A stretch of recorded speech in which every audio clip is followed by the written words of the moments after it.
So anyway, all right, 7:10. We'll go ahead and get started. So welcome everyone to Trust Medicine People's Visionary Gathering. Good morning, afternoon, or I think it's evening over there in Dennis's realm. It's truly a privilege to gather with. Real quick, brother. Yeah. Are we recording? Yeah, we are. Okay, sorry. Yeah, we are recording. It is truly a privilege to gather with like-minded individuals as part of the Trust Medicine People's community, a space where purpose, healing, and empowerment take center stage. At Trust Medicine People, our mission is rooted in fostering holistic freedom and transformation. Through the Manumission Papers, we've introduced hybrid trust, not only offer financial security and growth, but also provide the foundation for spiritual edification. These trusts are designed to help individuals uncover and live out their true purpose, empowering them to thrive in all aspects of life. We also specialize in credit repair and business funding, recognizing the critical role that financial wellness plays in a personal and collective empowerment. By helping individuals and businesses access the resources they need, we pave the way for greater opportunities and long-term success. Looking forward to the future, we are committed to creating healing sanctuaries, sacred spaces where ancient plant medicines and traditional healing modalities blend with modern techniques to facilitate deep personal transformation. These sanctuaries will serve as hubs for healing, reflection, and growth, embodying our belief in the power of reconnection to the earth, to the community, and to one's inner self. Furthermore, as part of our global vision, we are collaborating with green tech partners to establish self-sustained and regenerative permaculture systems in underserved and third world areas. By integrating advanced green technology with traditional agricultural methods, we aim to restore ecosystems, uplift communities, and create pathways to sustainable living for future generations. This gathering is more than a meeting. It's a step toward creating a world that reflects our shared values of trust, healing, and regenerative growth. Together, we are building a future where purpose and empowerment meet global impact. So welcome to Trust Medicine People, where your journey to liberation, healing, and contribution begins. So let's get started with Yossi, his disclaimer. Hey guys, thanks for coming. So like the people who have been on this call know, we are not lawyers, not CPAs. Anything that you hear on this call is just for educational, entertainment purposes only. And so that, like Tony said, community building. We're very big on the links that we make and making sure that, we can empower as many people as possible. So, each one teach one. That being said, we do claim all natural and unalienable rights that are granted to us by our Creator. And in that, please feel free to discuss anything. There's no topic that's off limits. We do like to really keep the core presence of our mission front and center, however. So if it's something that's personal or a personal legal issue that you're having, we ask that, you can introduce it. We will speak on it for a minute, but then, we can always continue the conversation on the back end. That being said, Mr. Tony Oz, I think you had a couple questions, brother. Yeah, I got several questions regarding trusts, as it is, the core of what we do and really gives that the most amount of benefit to the individual and to a community or business and, with the whole private versus public. Yossi, the first question here, what are the primary benefits of a hybrid trust compared to other trust structures? Perfect. Great question. Well, it's right there in front of us. And the word hybrid contains all of the details that you need to know. There are many different types of trusts. I'd rather not go through an exhaustive list, but you could just do a simple Google search and you can see that this can get very confusing and very quickly. And it's meant to be that way. Statutory trusts, pretty much, those are the ones that a lawyer will create for you. They are, and the ones that the state will sign off on. And they have a lot of requirements that go with them. They don't provide any of the protections that these private trusts hold. The reason they're hybrid is because we've pulled on provisions and clauses that essentially from every single type of trust or that is a specialized trust, we've taken a specific way or the intent. And then we've customized the structure with provisions and clauses that are customized to your dream so that they can support your vision. So a hybrid trust is the best of all worlds in a trust. Now, our trusts lean very heavy on religious and agricultural exemptions. The people who founded these nation states, they were either farmers or church-going people. And pretty much, that's pretty much the foundation for the entire civilization and the organized system, the matrix that we're in right now. So that being said, hybrid trust is the best of all worlds. It takes on everything that you would need to be able to operate efficiently as a 508c1a entity or a religious faith-based organization, even if that be just a nation of one, even if it was that you were walking through the forest and you stumbled upon a burning bush and it downloaded all of the information about how you're supposed to live and supposed to be conducting yourself in this world with this life that you've been given, right? So with that, we've taken that and put it on paper. And we've included a lot of legalese to support your dreams, and everybody's is different. Everybody has a different vision. So that's point one on the hybrid. And one more point, this can get very, we can go drill into this as deep as you guys want to. But one more point that I'd like to mention is another way that it is a hybridized trust is that the grantor, upon signing the document and conveying all of the grantor's interests and any liabilities that where books need to be balanced, conveying everything into that, essentially from that point, the grantor takes off the grantor hat and steps into the hat of the principal trustee or a chairperson, a chairman or chairwoman of a board of trustees that governs and manages the affairs for the trust. Now, we also appoint beneficiaries, obviously, but we prefer a board of beneficiaries that governs the dream of the grantor. And because these are inter vivos trusts, third reason why it's hybrid is because upon the death of the grantor, it goes testamentary, meaning that it's designed as a legacy trust to be able to look after and convey the interest and the dream of the grantor and the grantor's connection to, whoever their great spirit is, 7 generations into the future, minimum. Awesome, brother. Thank you for that.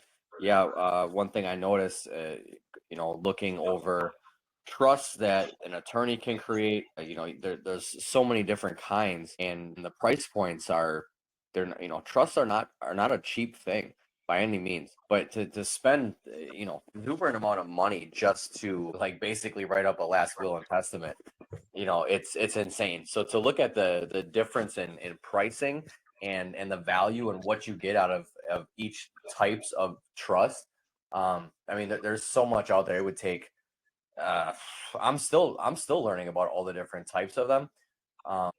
Just like the trust that we create, particularly Yossi, I don't create them. It would take me probably 15 years to gather the information and the knowledge to be able to compose one of these things. So definitely not my forte, but it is something that I'm super excited about with everything that you can do with it and the security and protection and there's with some trade secrets I know we can't really disclose on these lives in detail, but the ability to set yourself up for basically retirement, private banking. And when it comes to income, we can create income now at this point. So yeah, again, it's not my forte. I'm not the specialist. I just know that I have one and I love it. So on to what a hybrid trust, how does it provide asset protection while allowing flexibility in the beneficiary distribution? Okay, so let's go to the asset protection first. It provides very similar asset protection to what you would expect if you were in the diocese of wherever and you were the Catholic Church doing business as the diocese of whatever. That's how it can provide asset protection on the front end through the public side. As at its fundamental core base as a religious entity and a faith-based organization, it falls under an exception, not necessarily an exemption, while the exemption code does apply for the IRC, and the IRS treats it as an exception to the rule because there's a very clear separation between church and state. Now, because there's no interest for them to attach to on that, and because these contracts are essentially private contracts at their core, the Supreme Court and the law of pretty much every single IMF country has ruled time and time again that you can't, not only can you not pierce the trust itself any asset that's being held by the trust is held tax-free. If that asset is paid for and you've already sorted your lot with your either the alleged lender or somebody that actually did lend you something, and you've squared and balanced the books with them, at that point you're holding title to property, and it's non-taxable, meaning nobody's ever going to come after it, and it's being held by a private trust. So that's the modern equivalent of what an alloidalized title would look like. That is your asset protection right there. Your bank account itself through these entities, as long as you do it properly and get a charitable remainder trust account set up for it, and you provide them with the correct abstract that shows your powers, duties, responsibilities, and so on. As long as you're set up correctly and your paperwork is correct, that bank account is exempt from levy as well. It's a non-interest bearing account, so there's nothing for the parasites essentially to attach to. So the reason that we're very careful with we don't want to give a baby a butcher knife, because not only is it illogical, it's irresponsible, and you end up taking on the karmic like the karmic footprints of whomever you're helping.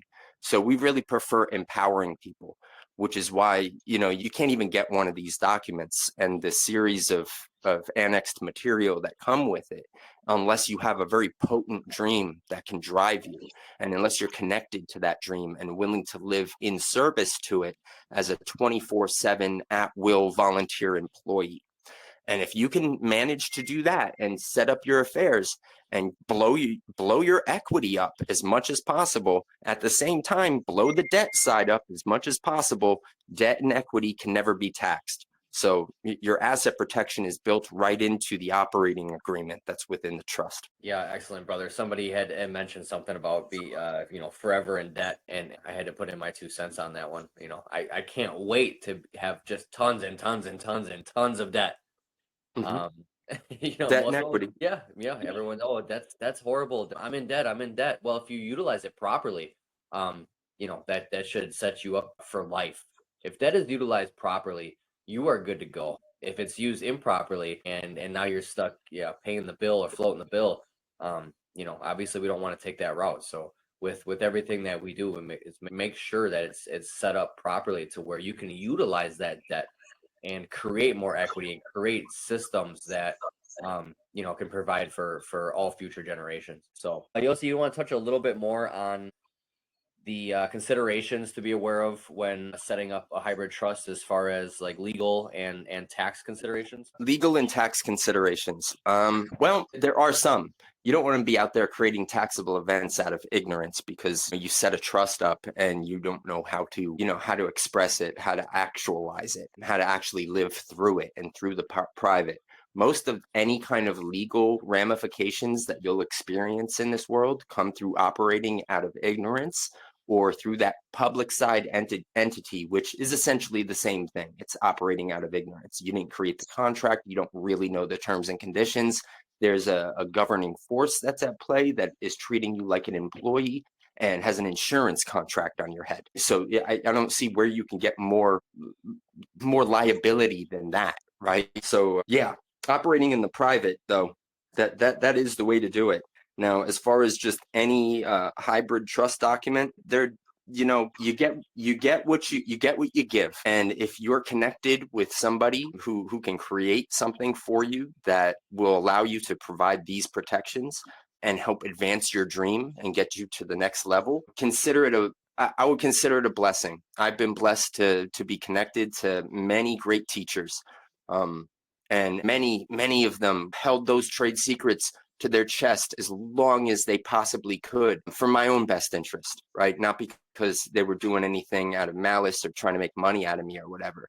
But that was probably the greatest teaching lesson that I've ever experienced, was having information withheld so that I had to make mistakes and learn from those mistakes. So, don't make the same mistakes that I did. Make your own mistakes. And I think that's what this is all about. Making your own mistakes, mitigating all of that liability, bucking it if possible, and getting yourself positioned correctly so that you can leverage, like we were talking about, both those assets and the debt. Yeah, absolutely, brother. And I'm sure everybody on this call has made plenty of mistakes, and I, for one, am grateful to be at that level of sharing between you and I personally, especially, and then, ourselves and all future individuals and communities that we work with, to not necessarily have to guard these trade secrets, but to be able to share and really empower others to align with themselves and their vision and their path. So Yeah. just wanted a little side note, brother. I do appreciate you a lot.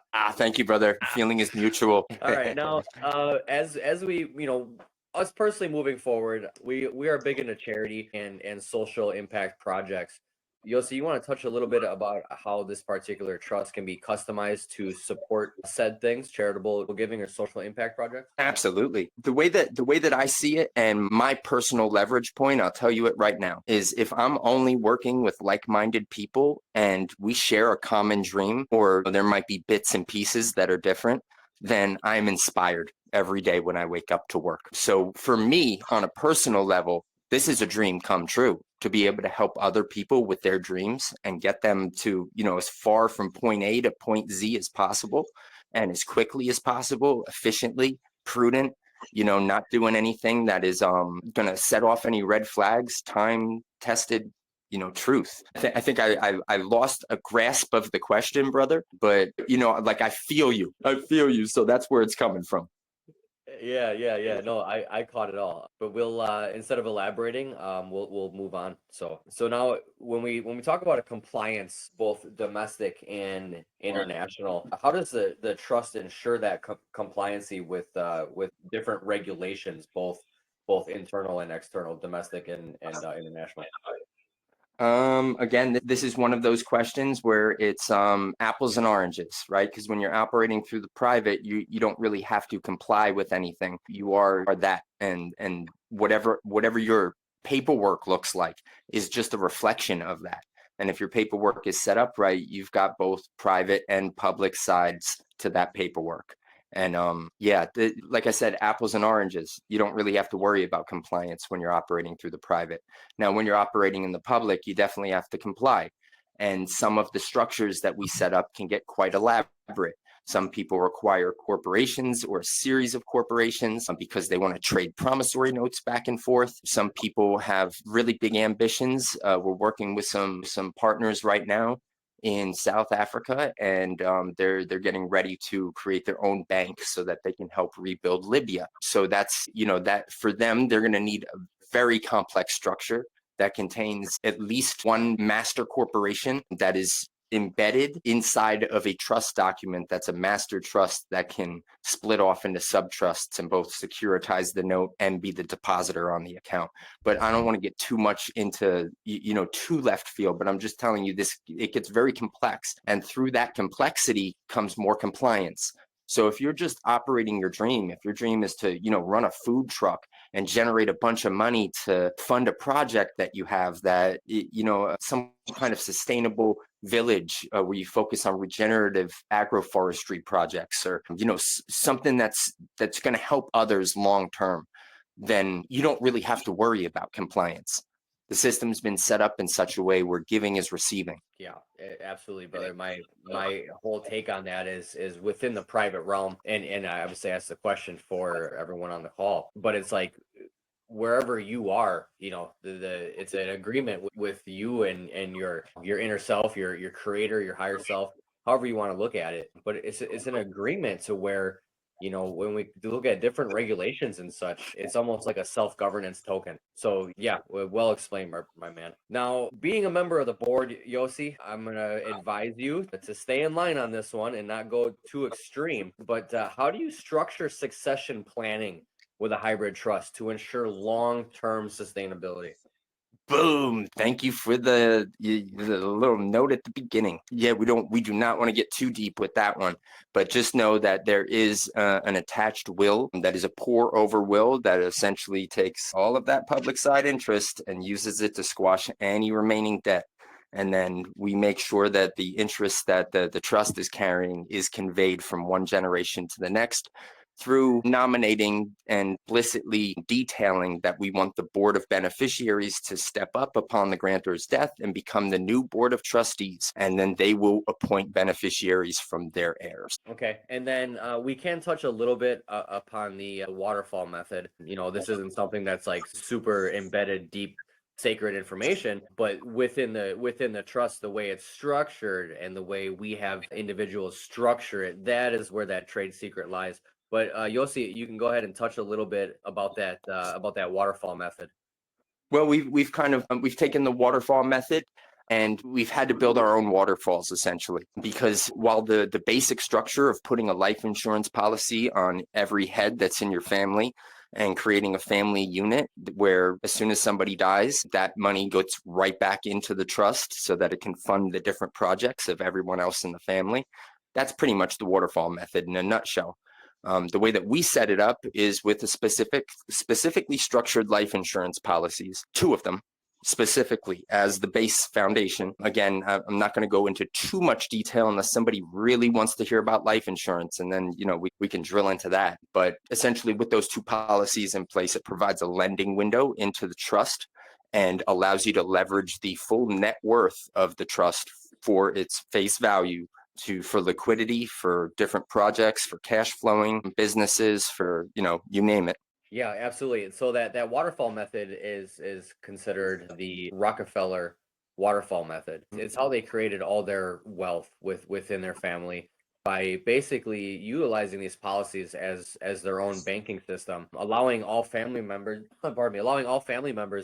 to be able to borrow against these policies to create the businesses. And then, anytime somebody passes, that money gets paid back with, the interest, and it's super super lucrative.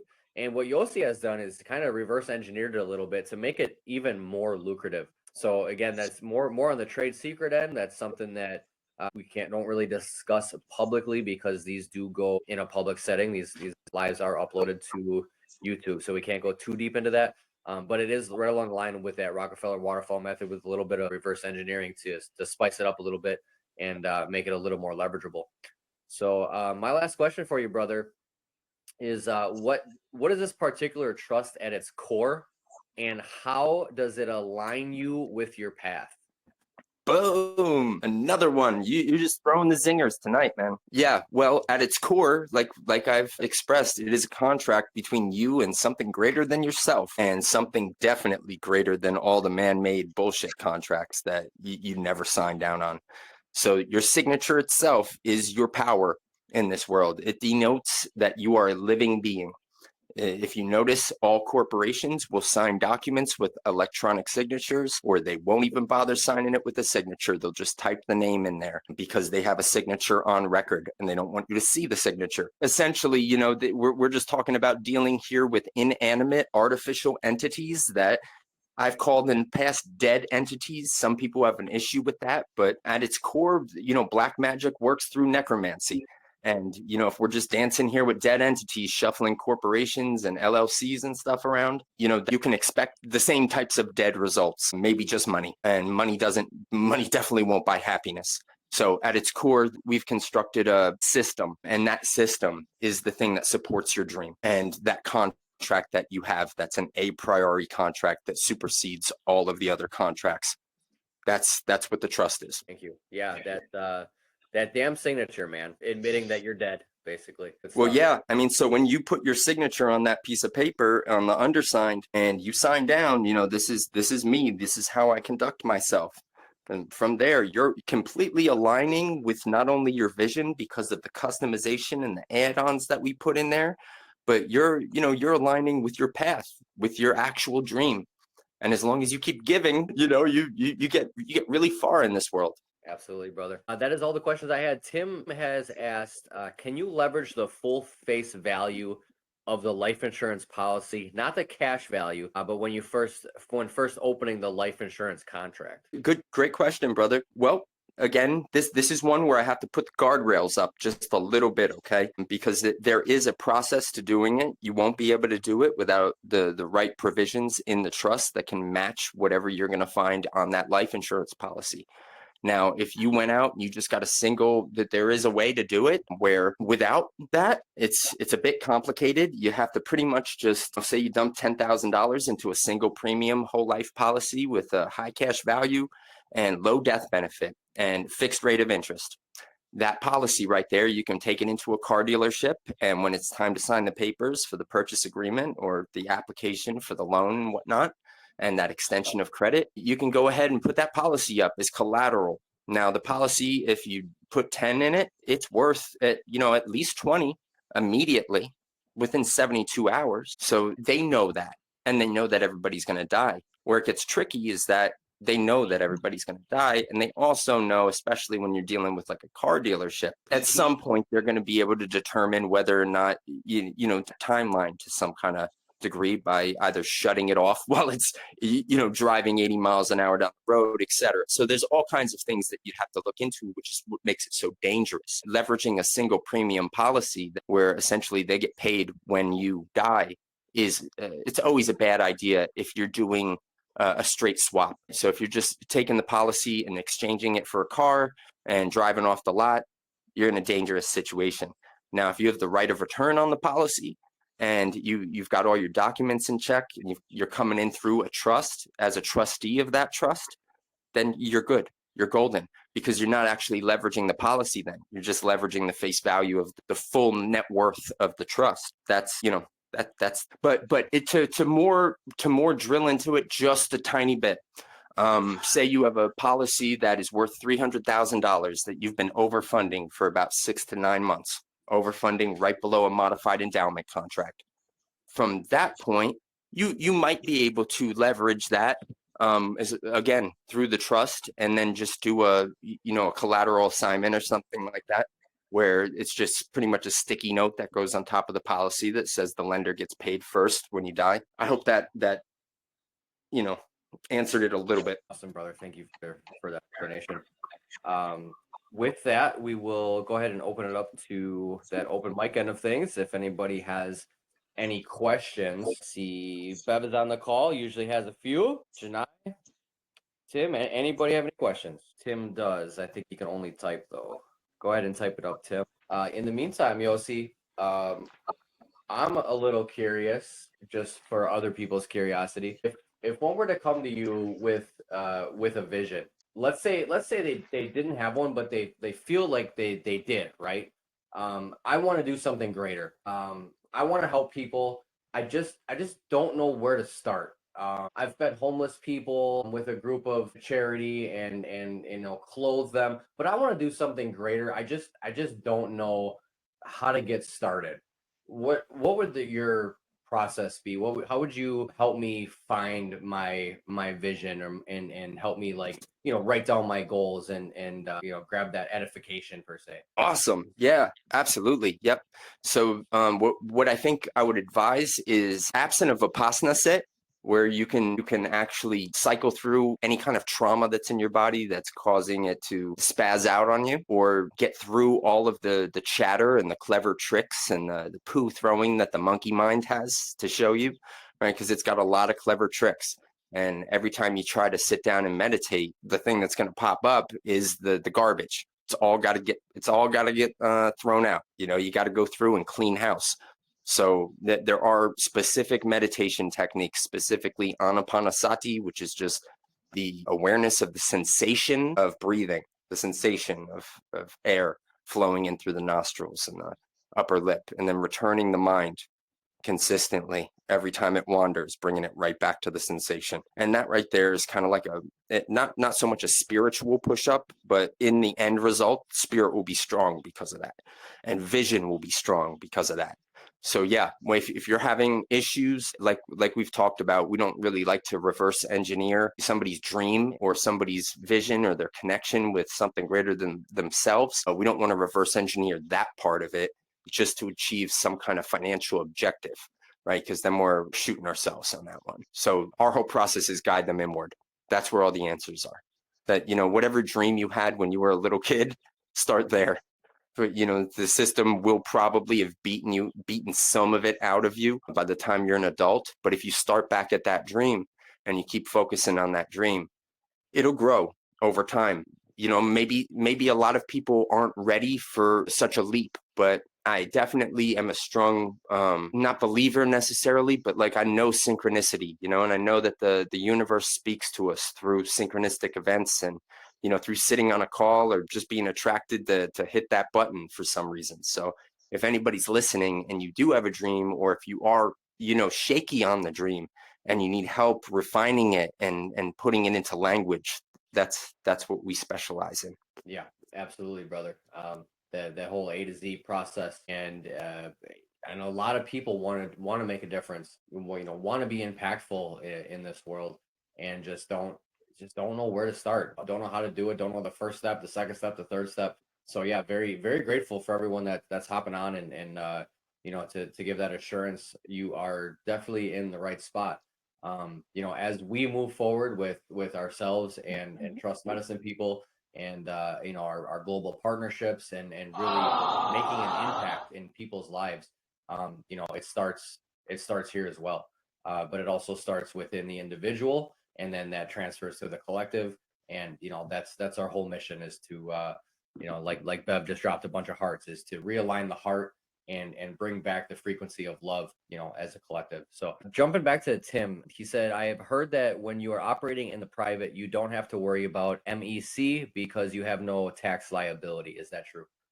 Yes, sir, it is. And you know, for some of the more techie people out there like yourself, I do try to, you know, throw that disclaimer on the end of that, that while that modified endowment contract still technically exists, so does the quote unquote responsibility for a non-taxable tax exception entity to report, right? It just doesn't have to. So it's pretty wild the way that they've used language to manipulate us. But yeah, and to answer your question, absolutely. If your trust is set up properly and you're just overfunding that policy, go ahead and dump as much as you need into it. Know that you're creating a taxable event, but also know that you're creating a taxable event through an entity that can't be taxed, right? So both things are true. Sorry, am I muted? I hope so. You're not, but you Oh, yourself because you have a question. I'm glad I talked to myself out loud. Yeah, if anyone else doesn't have one. Shoot away, Janai. Thanks. So, like when you were talking about earlier, of course, I'm taking notes that I'll never read. I'll go back and listen to it again. Well, if anyone else has a question, give me a minute to find mine, because there was something about the beneficiaries. So it's like when we were talking about the beneficiaries of the trust and how you would pay into the insurance policy, and you know, the rest would be left for your, so establishing a trust so that, and borrowing against the policy, I guess, was one of my questions. Okay. Yeah. Okay. That might not have been my question. It might have been who, like you mentioned, like a board of beneficiaries. Are these Hmm. only people in your family, or are these also Nah. people who are helping you, who are on the board of the trust, which would be non-family? That was more of my question.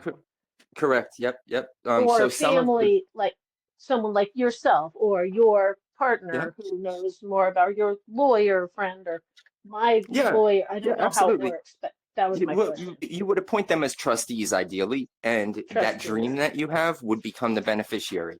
So you always want to structure it so that the dream itself is the beneficiary so that it continues on forever. But the people who are appointed with explicit instructions. Like if you appointed me as a beneficiary of your trust, let's say, right? Now, I wouldn't advise people to do that, right? Except unless we had an explicit arrangement and an agreement on paper that was with that trust that said that my only function, the only power that I had, was to be able to distribute any assets back into the trust and then step up as a trustee with, again, limited powers to be able just to explain to the other trustees who would then manage the affairs of the trust what to do. You know, I'm a chairman of a few different trusts at this point, and in each one of them, I withhold all of my voting power because the way I would prefer everything go down is unanimous, right? And the only way that I would come in is if there was a tie, and then I would be a tiebreaker vote. But aside from that, you know, we try to get everybody on the same page, have a meeting of the minds, and ideally, you're appointing trustees to manage the affairs of the trust that are already aligned with your interest. And if they're not, like say they're a corporate fiduciary and there's somebody that you can't necessarily trust, but you want to appoint them as a trustee for a specific function like banking or investment or whatever it is, or if you need a CPA because you're juggling too many LLCs on the front end or whatever, in that case, you would just appoint them with limited powers, explicit powers. This is the only thing that you can do. You know, you can't access the bank account except up until this much and only for these reasons, etc. You know, you can't leverage this policy. But because of maybe my position in a trust and I know how to do that, I might be able to do it as long as I don't derive any kind of benefit from it. So you could appoint me in this case as a trustee and say you wanted to leverage a life insurance policy or just know the ins and outs of it and use it as a wealth creation tool. Well, I can help you do that. You know, I can set you up with it. I can connect you to the right people, make the appropriate phone calls, be on the right conversations. And then when necessary, when it would be exceeding my powers that were explicitly defined, I would step back, step off the call, step out of the meeting, do whatever is needed to be able to maintain that privacy. It's all about privacy and protecting that privacy. That's our core protection over everything is privacy. Right. So you mentioned the cash value in the policies, and that's important, you know, because here you're dumping money into a policy, and a percentage of that money through those premiums that can be withdrawn at any time for any reason. And you can borrow against a policy and then pay that policy back over time and invest the money in something that cash flows at least more than you would be paying the policy back. But the way that we structure these trusts is they're growth engines. So there always will be some kind of, if a loan is being extended by the trust to an LLC or, you know, one of your businesses or a personal thing that you want to do, that loan will always have interest attached to it. It'll always be like 18%. We try to be as extreme as possible with the interest that you'd have to pay back, because you always want to make sure you're paying yourself back and that you're under the gun to pay yourself back much more than you borrowed out, right? See what I'm saying? And then I you're don't, I always don't operating. know. Almost Right. Well, catch then what you're saying. Trying to. you'd always be operating in debt, whatever public side entity you were using to be able to tap into this world of commerce that was created for us. You'd always make sure it was operating in extreme debt, because you always want to make sure the trust is the first line, first served. You know, if there is somebody does decide to have a judgment against you for something, that they can't get anything from you. Even if there was money there, they couldn't get anything from you because that money's first owed to the trust. Ideally, once you get going down this path, you never operate out of that public side entity again. You don't have to do anything to dissolve the contract. Just let it bleed. Let it bleed. You know, if you need to get sued for something, give people that name. You don't give them your trust's name. I mean, they couldn't really do anything to you anyway, because we put ADR provisions in our trusts where if ever does come down to a court battle, the first thing that they see is, alternative dispute resolution. We got to go meet in the law library instead, get this out of the chambers, make sure, as the trust explicitly notes, you know, that there's no bond needed for the trustee, and the trustee just comes in with a hat. It could be the same. You could be somebody's suing me in my public capacity, and they want to bring me into a courtroom, but they don't realize that I'm signing the documents as the trustee and the chairman of a board of a trust that has the same exact name. And my only function is to go in there and balance the books and have a meeting of the minds and reach some kind of settlement. Now, immediately the court knows that we can't get any money out of this guy. We can't hold his body as surety. We can't put him in a debtor's prison, right? Can't do that because the terms and conditions that this new entity that we're operating under, and it was obviously a case of mistaken identity, because how can I be that thing that's on paper if I'm this thing, right? Operating in this capacity with this agency. Wow, that last part went over my head because I'm so financially challenged that a lot of these terms I don't even know. So thank you for thank you for that. No, I of wrote down course. some things to look up in my free time, but yeah, thanks. A lot to think about. I mean, it sounds great, right? It sounds like something all of us should have, again, with clear vision and a lot of hard work and other things that go into it. But obviously, nothing comes for free stands. That this is a lot. Now, the trust is set up by yourself, let's say, theoretically, someone like you.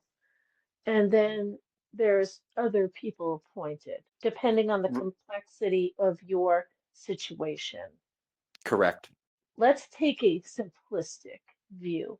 And would you mind, like, just if you could, do like a 1, 2, 3, 4, 5 bullet point, like child's version of like an example of like if I wanted to like teach kids like breath work and meditation, right? Or do public speaking, right? I don't have life insurance policies right now, or I don't like for someone who's like really just again the I Vipassana got you. for the I vision. got you. What's the execution? I guess would Okay, be my you question. want to teach kids breath work. Let's Right, just stick with that one. Okay, you want to teach kids breath exactly. work. Now, if you try to do that on the public side, you'd run into a lot of red tape, a lot of bureaucracy, a lot of need to fill this form out, that form, need to get insured, need to make sure that when the kids are on your property, that if they fall, you know, their parents aren't going to turn around and sue you and put the school out of business, right? But So now, I if you don't do do it it. through the Exactly. right, if you do it through the private, now we've got a different thing going on. So now you were Private told by an trust. angel, Got it. okay, or something, you had a dream, anything, or this is just something that is so deeply embedded in your heart that you know it's coming from some core place within you, and that you have to honor that core place first before anything. So now from that space, you set yourself up with a trust, and that trust is customized in such a way to be able to carry that dream of teaching children breath work. And it's Yeah. because we see the dream as the path as one thing in of itself. Now, as far as funding goes, in your case, you don't have money to throw into a life insurance policy. You know, you're not really, like you said, financially savvy. We connect you with somebody. They build you a website, or you sit home, you build that website yourself. You put a donation button on it. The donation button is linked to your trust bank account. No paperwork needed. You're collecting donations for children. Your trust is a religious organization or a faith-based organization, and its whole main purpose is to teach children breath work. And then you just remain open to the synchronistic events from that point that allow you to connect with children and teach them breath work. Okay. That sounds really simple. And then how do if like, let's put it this way. What if I'm spiritually or otherwise opposed? I might not be, but to life insurance. What if I think the whole idea of it is It is. like, It is. Listen, so, once you recognize the matrix for what it is, we're right. talking about essentially the civilization itself is backed by two main insurance providers. Jesus Now every single all of the chattel, all of the chattel, all of those public entities that are created within 8 days of the birth, the actual birth, right? Once you Christ. get that certificate back, that's the birth of the chattel. Now that chattel has a contract on its head. So we're talking about a beast system, essentially, that was created to prey upon and leverage the value of the chattel, or the people in this case. And those people all can be leveraged, that they can all leverage them to create money out of thin air. So of Yes. course, naturally, and inside, you'd have some kind of resistance to life insurance, okay? Because of the way But that they on already an have one intuitive written level, out on me, right? I right? mean, On an so why intuitive not? level, yeah, Go ahead. go Sorry ahead. to interrupt. I'm No, no, thinking no, out no. loud Yeah, yeah. in a sentence, which is something I try not to do. Please go ahead. Well, no, just, the life insurance at its core is not something that's being used in a way that it could amplify the best of us. It's actually something that is being used in a little bit more of a devious way. The thing is like Tony mentioned, we've reverse engineered some things and come up with a way where, life insurance isn't necessarily for the dead. It's for the living. And if you use it correctly, it could be as little as $50 a month that you put into a policy. At some point, and at some point quick, once you have trust documentation in place, that so that you can, at that point, if you're paying 50 into a policy and the policy's worth, let's say, $1,000, that $80,000 can be used to create a net worth value for your trust, so that your trust can then say, okay, I have at least $80,000. I'm going to go and get a loan from a bank, show them that this policy is here, maybe do a collateral assignment on it and get 60 out so I can go buy some land and have a homestead, I right? see. You Yes, see what I'm it's so saying? clearer. I do Right? now. It doesn't, what we're doing is taking what the big dogs use and we're bringing it down so that honestly, if I can connect with the bum on the street and they have a vision, or if they can paint some stuff or do whatever, and we can get their artwork appraised, let's say, through an app at first that compares it to similar artwork. And then we can bring that to an actual appraiser and can raise a little bit of money to pay for the appraiser. Now we've got value that was created within their trust that they can then use to get an apartment and then turn around and paint all day and rinse repeat. You see? Yep. Yeah, we're talking about like really powerful, not only financial, but spiritual technology at its core. Yeah, I like this. Yeah, it's all Trust about alignment. 101. It's Trust 101 with alignment first. I mean, it couldn't be any freaking better, honestly. Yeah. Yeah, it's alignment first. And the reason the hybridized nature of the document means that while it's irrevocable, meaning that the actual structure of the core structure of it that I create or draft for you is, that process can sometimes be painstaking to be able to pull the actual being out and get it all that in there, right? But then from that point, once that core presence is there, as you want to do new things, we just take codicils, we write up paperwork and send over those codicils. You treat them as inseparable from that trust, get them notarized, and then you can do that special function that you want to do. Like say you want to tap into some, grant acquisition and you need front of the line, and, maybe we have some connections that can bring the people that work with us those grants in big numbers, right, to fund their dreams, something like that, right? Then I just provide a codicil. Say you're a mother and you're in a situation where you're dealing with CPS and you got a husband that's got a lot of money, and you've decided, hey, I'm just going to sit at home and I'm going to do a pro se litigant type of defense here and exhaust his stream.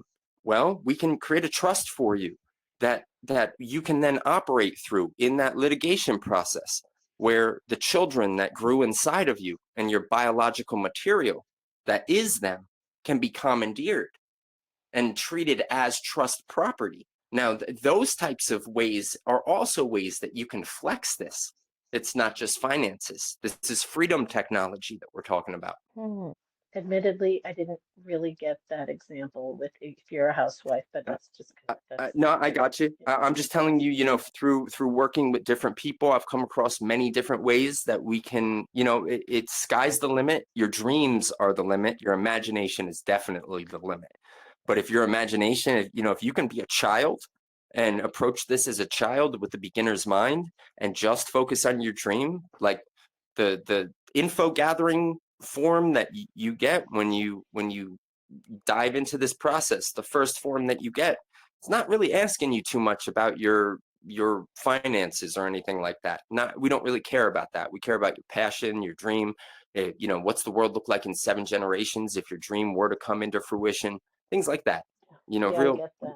Yes, Right, the sustainable. basics. I get it. I get it. Yeah. No, well, Yes, now I ma'am. get it, but more than before. And I have just one really quick, I guess it's a humorous, dark question, but let's just say, Yossi, because you seem to be someone in the know, and God bless for sharing this information. But what if something happens to you? Do you have a Yossi I phone? love it. What a great question. Let's play in the shadows for a minute. Because Yeah. I'm like, this sounds too good to be true. What if something happens to my beloved friend here? And, life is like this. It's a cycle. So, Yeah, life where is are like we? this. And is there a Yossi number 2? Well, first thing, these open mics, they're recorded for posterity. They're kept on a hard drive, and we'll keep sharing them, and I'm gonna keep going until the wheels fall off, right? And at the same time, while all of that information is there, for the backlink, the trust documentation itself is an instruction manual. It's written It like that stands for because itself. right, it's an instruction manual because I've had the same concerns that you've had, right? That you just expressed, not necessarily concern, but just awareness. Yeah. Same Right. awareness, right? Yeah, my whole job is, I was told, pull the training wheels off, get going, move it as far ahead. The mission and the vision and the dream are so much more important than I am. Right. So pretty much I'm leveraging my unique skill set to be able to bring your dream to the surface so that you can carry that on. And I know that through that process, the work that I'm doing is being amplified. So I'm not really too concerned about it. I've taken precautions off grid. I've got a whole community that supports me. Just very aware of that possibility. And at the same time, I make sure to leave behind the breadcrumb trail and an elaborate instruction manual so that if you do have to pick it up by yourself, you can run with it. Yeah, yeah. And personally, I mean, just personally for me, watching my father kind of like my stepfather kind of lose his facilities and his brain and shrinking gray matter and yada yada and for whatever reason and not having things in place and not and having a friend say to him do you have a will, do you have anything for your daughter and granddaughter? And I mean, he didn't. I'm his stepdaughter, but in his kind of brainwashed mind, he didn't really. He just wrote, I don't have a daughter because I wasn't legally adopted. So it was like, and nothing was really set up. There was just so much, and I'm sure people have had this experience, but I don't have any siblings like fight over stuff with, and he didn't leave the land to me, which is fine in Maui, it's all, whatever it is, but he didn't have anything set up, right? So I have a You fail to daughter plan. set, Yep. right? He wasn't even in control of his own thoughts, right? So this is definitely not the direction I would like to, it's not the example I would like to follow, certainly. Definitely. Like Not with my really daughter. though, Yeah. we live in a crazy system where we are, most of us, like 80% of us, probably even more, are hand to mouth. I don't care how much money you make, you're probably living hand to mouth on some level, or just for tomorrow, not really worrying about planning. And it's set up intentionally like that. Even these hypnotists we're holding in our hands right now, these mass hypnotists, right? The crystal ball. Even that, but you know what I mean? Even that, it's designed to be able to create those neural impulses that fire off at a rapid rate and can't think possibly into the future 7 generations, let alone 20 minutes from now in most cases. So that's why the alignment thing is so potent and such a powerful remedy. And incidentally, that's also why there's a price tag on it. If I could, I would do this for free all day. The nature of the world that we live in isn't such that people appreciate that. You usually appreciate something when you have to work for it. Value to your work, otherwise, again. Yeah, and you also have to set certain parameters for expectations, right? Yeah. If you can't come up with money to free yourself, then you probably won't be able to fund your dream, right? So it's like a litmus test almost. Yeah, yep, I get it. Well, thanks. That's really, really much more clear now than it was before. So thank you for the awesome questions. And incidentally, also, listen, if you can't come up with money to fund the private side and fund your dream, that's why we're doing the A to Z. That's why we also work with the public side to get people's credits cleaned up, get trade lines put on the account, get business funding. We're hooked in with lenders and so on. And, we can create elaborate corporate structures, or we can just focus on laundromats if that's your thing, right? It doesn't, you see what I'm saying? Now we're getting dark. Wow. Yeah. Yeah. I love it. Love it. Thank you. Yes, ma'am. And Janai, to ensure, we have a lot of metals around us in the air. So I make sure you'll see regularly detoxes from all the things, because we can't be having the master get Alzheimer's. That would not be good. And also, as far as the other types of things, I've actually poisoned him and he didn't die. So we should be good for a while. I love it. I love it.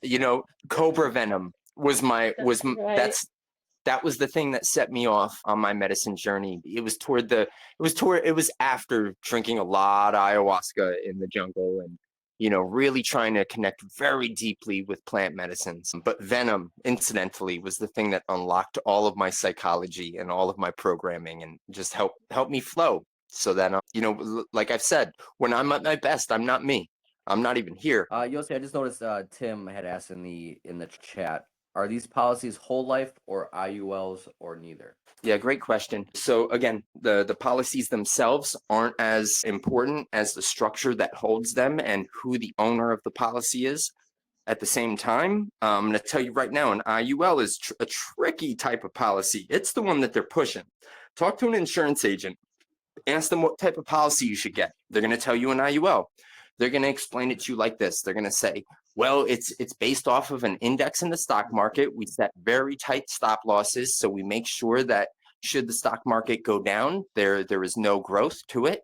Should it go up, and should the indexes that we've pegged these margin calls to, should they go up, then you're just getting that interest, all of that interest. So, you can use an IUL to explode a policy as long as it's structured right. At the same time, if you're in a bear market and it's going down, not only are you getting 0% interest on that IUL, but at the same time, you've got to pay all of their fees, right? All of their administrative fees, all of the servicing fees. So you're actually losing money now out of that policy. They don't tell you that. That's something that you're supposed to connect the dots in the invisible about. But that's what makes the policy so shaky.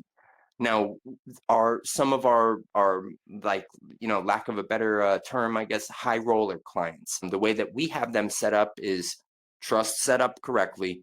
It has a single premium in it. They usually dump a lot of money into that single premium just to provide a very healthy cash value lending window. And then they overfund a policy, and some of them do exceed that MEC, but some of them don't because they just don't want to deal with it and they'd rather be prudent with their investments.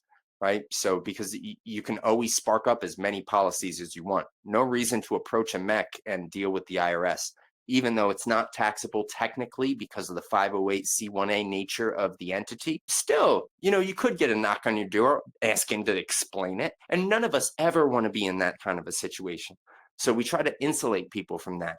And the ideal way is healthy single premium policy, similarly structured policy that you overfund just below the MEC, and then you get an IUL in there, or 2 or 3 or 6, and you use the IULs for collateral assignments. That's it right there. So if the IUL is growing out of control and it's the thing that's being promoted throughout the industry and your car salesman knows it and the lender on the other end knows it, leverage the IUL, put a collateral assignment on it, drive away with the Jag or whatever it is that you want to drive in, right? And if it's for the trust, it doesn't have to necessarily be because your trust is an animal sanctuary, you have to get a pickup truck. It could just be that you are meeting with so many different people every day and you really do look better in that Ferrari. And they see you as somebody who appeals more to, the people that you're dealing with, your business partners and whatnot, see you as somebody to be respected because of that, even if you don't associate respect with it. Get the Ferrari instead. Just notate it in the minutes of the trust. Today, I decided to, the trust decided it's going to leverage this policy and get this Ferrari because, I like the way I feel in it. It's very simple.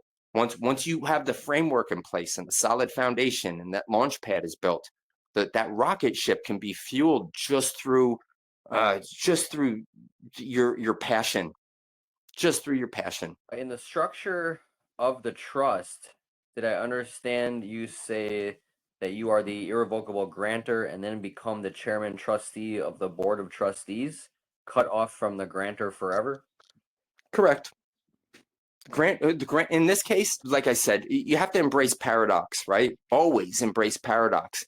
Look at what people are trying to and attempting to do with foreign grantor trusts or even foreign non-grantor trusts and getting mixed results, right? But then look at any properly structured religious entity. And the way that it always happens is as long as it's a contract that is based on sincerely held religious beliefs, that's their language, right? As long as that's the case and that you look, act, and play the part, whatever that part is of that contract, then once you sign as the grantor, the next line that you're signing is as the principal trustee and chairman of a board of trustees that manages the affairs of that trust. And the trust just so happens to share the same name as that quote unquote SESTA QV trust entity.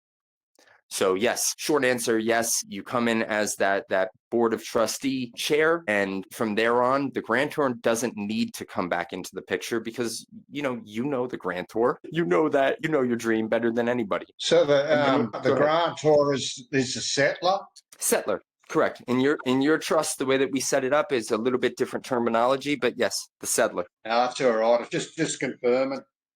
Yes, sir. Absolutely. All right. Any other questions? I see Soul joined us. Welcome, brother. How you doing? I believe he said he had a list of questions that he was going to write down on this round. Yeah, actually, I do have a question, and it sounds like I missed a lot. Sorry, we're having a blizzard here, and I had to go get food to survive on. But so then, I guess what my question was is what kind of a trust are we talking about right here? Okay, so what we're talking about is a C1A nature entity, a faith-based organization that, and that's specifically through the IRS code. So you'll find that in the IRC, you can read about it. But at its core, it's a contract between you and your creator, you and your higher power, you and yourself, you and something that is greater than, the ego, let's say. And because of that contract, it takes supersedence over all of the invisible contracts that were undisclosed, those implied adhesion contracts that created the public side entity. Now, we have trade secrets embedded within the framework. It is a hybrid trust at its core because it pulls on many different elements from all of the best versions of a spendthrift trust or whatever trust that you're trying to tap into for its specifics. It pulls it all under one roof. It's also hybrid because the grantor becomes the principal trustee of the trust as soon as you sign it. Also, hybrid because of its irrevocable nature, and it's set up as an inter vivos trust, meaning it's a living trust while you're alive. When the grantor dies, it becomes testamentary. All of the assets and interests from both the public and private side get conveyed back into the trust, and then the beneficiary pool that's set up as the new board of trustees steps up to become a new board of the beneficiaries step up to be the trustees in the structure. That's what makes it testamentary right there. And it's always the beneficiary is always going to be the trust, which essentially DBAs as the dream of whatever it is that you label that dream, right? So irrevocable by nature. At the same time, we amend it through codicil periodically. We do auto updates for everybody that we work with, where whenever there's something that changes, whenever the laws change or the regulatory scheme changes, we do provide codicils to be able to manage those. And at the same time, the very core of it, that foundation that we build is timeless. It's something that no matter how many times laws will change or Congress will rewrite things or how many different versions of Black's Law come out, it will always be something that you can stand on. And as long as you're expressing it through minutes and continually just notate and treat the minutes that we attach to the full estate plan as essentially a journal or a diary for the trust and the intentions of the trust, then you're good to go. So then, all in all, what's going on is that we are using our constitutionally, what is it called? Constitutionally protected right of freedom of religion, right? Correct. We lean heavy on religious and agricultural exemptions. Okay, because that's constitutionally protected. Like no one can mess with that. Nobody can mess with that. And then what you do is inside of this trust is where inside of this trust between you and your maker, you can add in like I was reading up on unincorporated business organization, right? True irrevocable trust. I was reading up on that. Okay, so that's what it is. Okay, cool. Yeah, I mean, at its core, yep, at its core, it is a private irrevocable trust that is essentially outside of the jurisdiction of any kind of statutory laws. Okay. Okay, this is good then. This is actually exactly what my wife and I have been talking about. And then yes, sir. And it does contain a private document that's usually 30 to 50 pages at its core, and then a public side facing abstract for any entity that you'd have to associate with the public in order to be able to operate in the world of commerce, and a certificate of the trust's existence along with a lot of other material. Okay, actually this sounds good. I mean, this happened for a reason. I'm gonna let somebody else get in here because I see there's questions in the chat, and then I'm gonna go over my notes because I just got here. Yeah, no worries, brother. Yeah, thanks for seeing it. So, he's like, this is the stuff right here. Yeah, undoubtedly so. Tim had asked Yossi, he's trying to understand if he is now the trustee of the board of trustees I'm to benefit the holder or holders of beneficial use, the beneficiaries. So that would be to benefit someone other than me. How do I, as a trustee, become able to manage the board of trustees to benefit myself? Great. That's awesome. So when you die, though, there is no you. And essentially, because of the way that we set it up, you're working for the dream. The dream itself is the benefit. That's the sole beneficiary of the grand experiment right now. It's the dream that you were born with that gets amplified through that alignment process. And then through that, you just spend your whole time working as like I said, a 24 at will volunteer employee of the trust, all expenses paid. All right. That's well explained, brother. Can I ask a question again? So you're up, brother. All right. So when I was reading about this, it was saying something about being the manager of the trust, right? So then we have like trust the board of trustees or something like that, the trustees. And this is just me trying to understand it in my own way, but ask you through my own words, even though it's not the legal words that they use. But from what I understand is, so this trust is created, and then you become like the manager of the trust, and then within that, whenever you write what that entails, because you're the manager of the trust, that means that you're able to. We will provide you with this and this and this and this, and you have to have all that stuff listed, and that's where you are like the volunteer of the trust. But really what's going on is the trust is providing for you instead of you getting a paycheck from so and so LLC. Is that correct? Correct. Yep, correct. And we create operating agreements on the back end to manage all of the LLCs, any corporations. Like I said, this can get as complex as you need it to be, but we always put the guardrails up and make sure that it's only as complex as it needs to be and precisely as complex as it needed to be. Because as you go through the private side, you'll realize that things get simpler, not more complex. They get simpler and much easier to manage. So yes, you explained it very well. And the manager of the trust and the trust's affairs, essentially. And the provisions and clauses that are in the trust spell out literally that you are able to get some kind of reasonable compensation that would be customary to a fiduciary, like a corporate fiduciary that was taking on the same position. Right. So if you're, what is your passion, brother? Or do you have any businesses running right now? I do, and really that's an aspect of my being that I'm trying to expand on because that part of it isn't going as well. But all in all, what I want to do is I want to help people realize that they have the power to become more than what they were programmed to think they were. And I Yes. have this class that I teach, Identity Mastery Leads to Self Mastery. My wife and I teach Identity, you said spirituality. identity mastery and self mastery. Identity mastery leads to self mastery, and when you're able to Identity mastery leads to self mastery. Got it. yeah, yep. And then we Okay, call so, it the science of spirituality too. boom, the So, science of spirituality, identity mastery yeah, through self mastery. I love it. I love it. Right. yeah, So in order to work as a full-time employee of that and just do that 100% of the time, we can absolutely get you dialed in. Absolutely. You have a dream of something that's in service to something that's greater than yourself. That's all that's required. Like we don't set the price point isn't the thing. It's that dream. As long as the dream involves giving, we know for certain that energy right there will make you successful if you're set up correctly.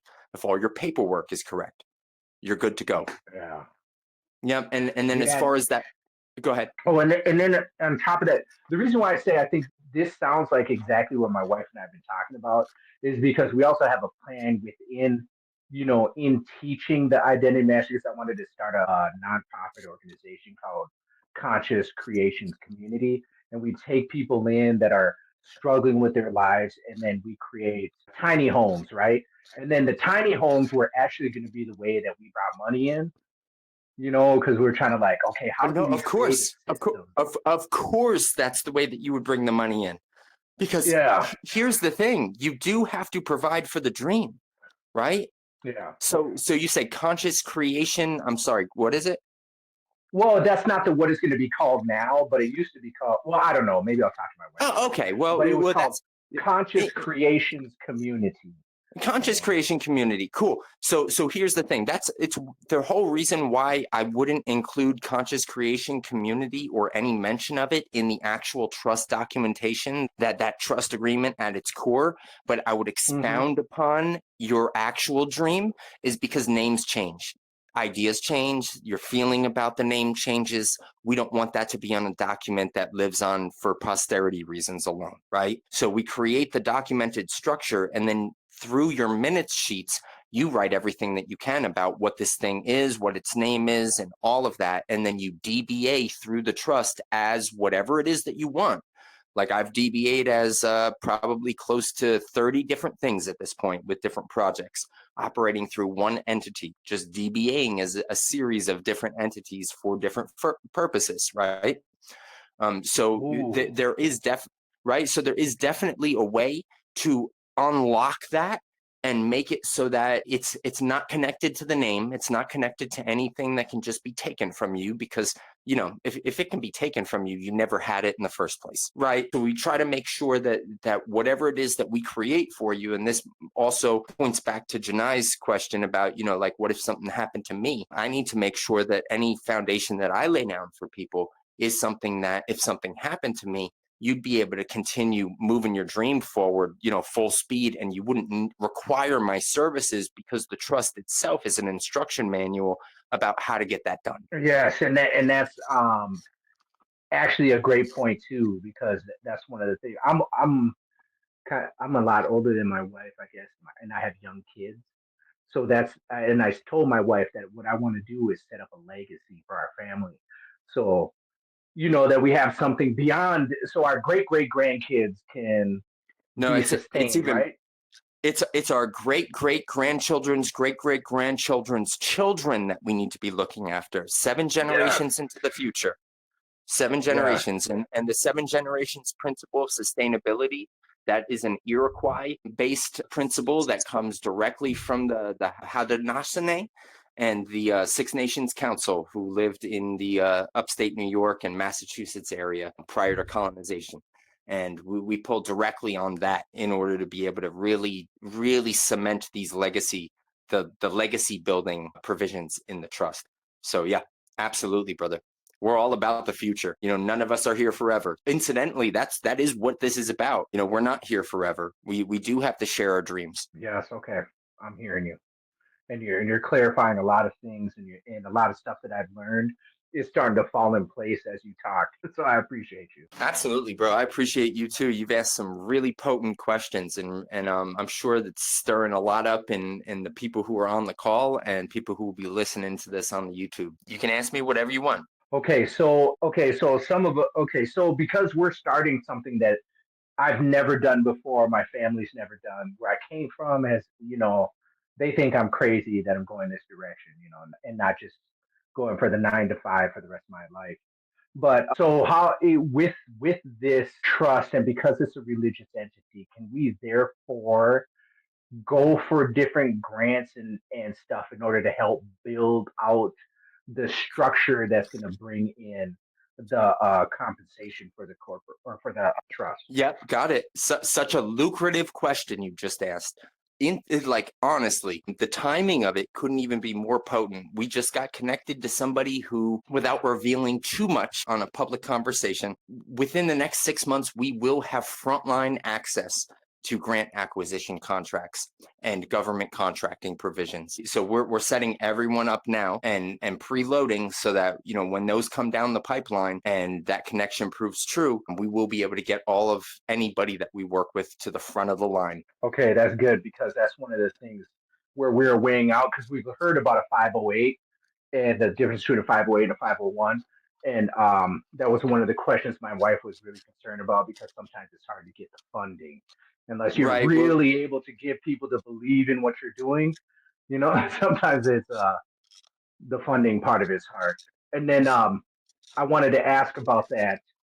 Oh, I lost my train of thought. Let me get a second more, and then I'll come back to that. yeah. That 501, the difference between the 501 and the 508 is the 508 leverages the 501's exemption, but as a tax exception because of the separation between church and state. There we go. That's what I wanted to ask, is what is the difference? So there's a tax exception. Right, meaning it's an exception to the rule because it's a faith-based organization. It does not have to report. It does not have to comply with any codes or statutes. Whereas the 501c1 the 501c3 absolutely does. It needs to request an exemption, and it needs to then file paperwork and do periodic reporting just like any other statutory entity, just like an LLC. Now, it's essentially set up, while it says nonprofit, it is set up for a profit. It is set up to make money, whereas the 508 entity can make much more, report, unless you're doing something where you're creating a taxable event. If you're doing it by the book, you shouldn't be creating that, and you shouldn't have any reason to report anything. So, or comply with anything. And now, one of the interesting things, I know, Janai, I'm sorry for, crucifying you here, but but by exposing you for voting for Trump, like you said on the beginning of the conversation, and honestly, I would have done the same thing if I were a voting man. But while I'm not, I will say that one of the most advantageous things that the Trump administration is doing right now for us and for this movement and for all freedom-loving people is creating a network where all of that public side grant funding is being diverted to faith-based organizations, churches, auxiliary churches, things that resemble churches, right? That's who's given the money to feed the homeless, to reforest the land, to do this, that, and the other. That's where the funding is going to be diverted. That's why it's going to take about 6 months for everything to kick in. But there's a huge opportunity, guys. Huge opportunity for talk about pulling yourself up by your bootstraps. Yeah, I'm really upset right now. No, you I'm shouldn't not. be. You No, shouldn't I'm be. not. Because Listen, remember even when I'm just laughing because you're not putting me in any, I'm very honest about it. But you remember the dream of why I voted for Trump was because I met him at the gates of Jerusalem that I knew was like kind of a sacred religious place that I'm not even religious, so it's very intuitive. listen, they're going to put AI Trump. I have a Yeah, prediction, and it's I off the know. wall. I Listen, have can't you seen guarantee Alex anything, Jones? right? He's not I even. can't guarantee it, but I can tell you that the biblical programming says that they're going to put AI Trump on a throne in Jerusalem before the end of his Right. third term. Really, though, it means I something like that know. is It's very insane. possible, right? And Yes, and like it's I probably said, guys, happening.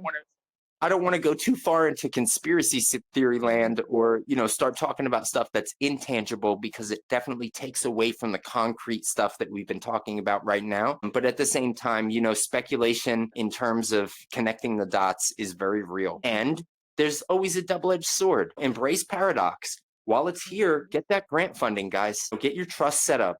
Get into a position where you can leverage everything, including your dream, in order to be able to help others, to be able to help the animals, not just the four-leggeds, the creepy crawlers, the ones that live in the soil that feed us, that kind of stuff. Like, think about something greater than yourself, and you're gonna get everything that you want. Don't feed people if you can help it. Feed people through organizations like the Trust Medicine people, where we're sponsoring an orphanage in Uganda, but we're doing it through a very, very methodical setup where we're creating a coin for them and tokenizing something, giving them a utility token, and creating a system where we can provide them with clean water and keyhole gardens so that they can feed themselves, rather than us just sending money at them, having them eat candy or whatever it is that they have access to, and then being more hungry the next day. Right? We don't ever believe in helping people. We lean heavy on empowering people, though. Jokes aside, there has to be. I knew that. I mean, there had to be some reason. Talk about your family thinks you're crazy. I mean, I'm disowned by any, and rightfully so. a lot of the reasons I play devil's advocate is to see who sticks around. This is a lot of times quite purposeful. I just didn't expect it to be so, just so polarized because I don't live my life like that way. But this sounds like hacky sacky, to most people. Yeah, So it could even be. to It could be. myself at Yeah, it could be times. So considered that. question everything, but very interesting that you mentioned that about the religious exemptions. And, you don't have to just wear, lingerie to the inauguration. You can really do something. You can really do something. Each one of us is really empowered to do something, and now is the now time. This is the time to do it. If you've ever been hesitant, you're scared to pull the trigger, treat that fear with respect, and always tune in, because usually it leads you to the right place. Now, one side note with the Trump thing, like, you can put RFK Jr. in there as the head of the Department of Human Services, and what's happening is, while the intention is good and while the public side image of it is good, he's actually being surrounded with big pharma and people who are gatekeepers, who are preventing him from doing anything or moving or being efficient at his job more than just a pencil pusher. Paper pusher. They have a way. Yeah, the bureaucracy always has a way of stifling people, which is why whenever you're seeing gurus or anybody talking about leveraging that public side to be able to do something special, they don't know what they're talking about. They're just talking out of their ass. So I just had another question then. With all this stuff that they're saying as Trump is cutting all the, I don't know what, all the benefits or whatever. And really, I don't listen to the news. A lot of times I just hear what people tell me, and I try not to get caught up in what people say. But the whole point is Trump is just trying to put in power like the Constitution and what those protected rights are doing. And if we understand how to utilize, because the Constitution in of itself is its own type of trust, right? So if we understand Correct. how Yeah. that Look works, at the Declaration of Independence, the Constitution. You've got right at the top. First of all, we the people of the United States, in order to form a more perfect union. Most constitutions are set up as similar like that. Dennis, the Australian Constitution, same exact thing. Form some kind of more perfect union, meaning a union already existed prior to the documentation of the union. Now, in the United States, it's we the people of the United States, right? The United States is the contract with the people. The United States is, in this case, the 508 exception. And then the United States of America is the corporate entity that was created to do business in commerce. Now, that corporate entity has employees. Each one of us is an employee. There's an insurance contract on each one of our heads. The reason why Trump could be doing some of the maneuvering that he's doing is because there are people in high places who have been able to dumb this down for him so that he can understand it. And he's seen through his own business that this is the way that we should be operating. We shouldn't be diverting or pulling. The government shouldn't be set up as a parasite on the people. It should be set up at best as a firewall. And free will is the thing that should always be amplified, if anything. So, we've got a very sticky situation here where we don't know necessarily what's happening, and we can only assume that we know, right? We can only assume. So if they're pulling all this funding back and they're denying people benefits and they're trying to get rid of Social Security, let's say, and all of this, think about what those contracts are at their core. They're insurance contracts. The only reason that you're benefiting from it at all is because you've spent 62 years plus paying into it. And then that cash value component inside the insurance contract is spread back to you in dividends for the next 40 years. They're still keeping the change. They're still letting you fund the policy, right? And then they take the policy because they own it and they leverage the policy for its full face value. That's what they do. That's how they create money. Money isn't created out of nothing. It's created from you, from your biological material, from your blood, sweat, and tears, from your toil and your labor, and your 14th Amendment citizenship rights that every corporation also shares. which is slavery. Okay, so what are the steps then? Because I'm new to this. It's only my second time being a part of the group? What are the steps to get things going? Hello? I've got a little bit of background noise. What was that? So in order to get from point A to point Z, first, brother, just contact Mr. Tony Oz on the back end and schedule a consult. We'll dial in your dream. We'll find out where you're at on your path. We'll meet you there, and then we'll hold your hand the rest of the way until you're flying. And Tony's on Trust, or who's Tony on the? Tony, please contact Mr. Saul. Yeah, Saul, I think I had sent you a friend request, if I'm not mistaken. Yes, I recognize Trust. All right, cool. Yeah, it's Tony Oz on Facebook. Would have been the friend. I think we're. Let me just make sure here, brother. Soul Santos. Yep, I got you. All right, cool. Because this is exactly. I've been studying stuff in general for the last like 3 years, right? And trying to sift through all the monumentous information that I've been gathering, and it's come to this point where I think the whole trust thing is where I want to go. Understanding the Constitution and what actually rights that we have protected under the Constitution, and what it is that I'm meant to do in this world. All of that combined together, and this is more on point than anything I've heard of so in the last 3 years. Yeah, brother, this is definitely what it comes down to. And, trying to obtain the information and, all these gurus, everyone, from what I've seen, I have not seen one person just, hey, this is the path and this is the way to go. And let's help you with that. Let's stand by your side through this process. There's guys out there, for example, and I don't even remember half their names anymore because I just don't care because they're all a dime a dozen for me now. But I was in that same boat, researching over here, and this guy says this, but this guy says that, and then you get stuck, and it's like, well, okay, well, who wants less money? I suppose. Like, is that the road I take? Where do I go from here? So I'm extremely grateful to be connected with Yossi and have this dialed in for myself, and then we had come along with the same vision, the same mission in life, and that's to change the world, a person at a time, a community at a time, a country at a time, and with that mindset, I know we're gonna get there. But I totally feel you, brother, with the amount of information and disinformation out there. It's really hard to a point where it's like this is what it needs to be done, and with the amount of different trusts out there, and it just everybody has a different opinion on this. And when I first talked to Yossi about this, it just clicked for me too, just like it's doing for you now, brother. And that's why I decided to proceed forward, and it's the best decision I made. Absolutely.